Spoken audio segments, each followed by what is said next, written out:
મેં જ્યારે મોદી સાહેબ સાથે કામ કર્યું ત્યારે મેં પહેલેથી જોયું હતું કે એમનું એ ધ્યાન હંમેશા રહેતું હતું કે બીજી જગ્યાએ કઈ રીતનું ડેવલપમેન્ટ થાય છે.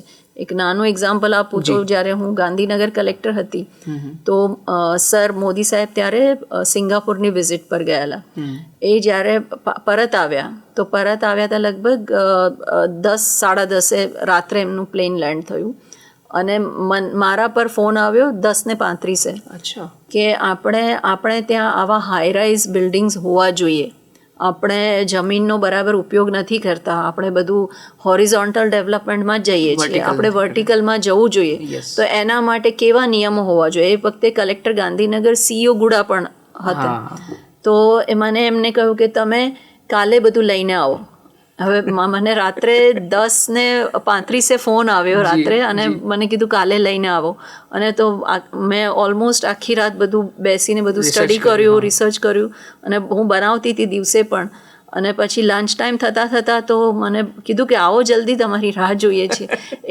એ સ્પીડથી એમને કામ જોતું હતું.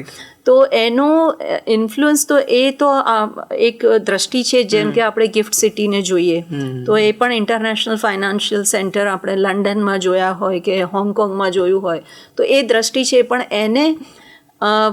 એમને બેઠું આપણે નહીં લઈ શકીએ. આપણે એને આપણી રિક્વાયરમેન્ટ, આપણા સ્ટેજ પ્રમાણે આપણે આગળ વધશું. અને હવે આપણી દ્રષ્ટિ એવી નથી કે આપણે ખાલી ગ્લોબલ બેસ્ટ પ્રેક્ટિસમાંથી લઈએ છીએ. આપણે પણ હવે ગ્લોબલ બેસ્ટ પ્રેક્ટિસ આપી રહ્યા છીએ. અને એ જે ઇન્ડિયા સ્ટેક છે એ એક એવી જ બેસ્ટ પ્રેક્ટિસ. ઇવન જાપાનમાં બધા મને પૂછતા હતા, હું જ્યારે ગઈ તો મને કે તમે ઇન્ડિયા સ્ટેક વિશે બતાવો. ઇન્ડિયા સ્ટેક શું છે, એમાં શું થાય છે, જે આધારવાળું કામ થયું છે. તો એ બધા કન્ટ્રી માટે એટલું એમ થાય કે ઇન્ડિયા જેવો, ભારત જેવો આટલો વિશાળ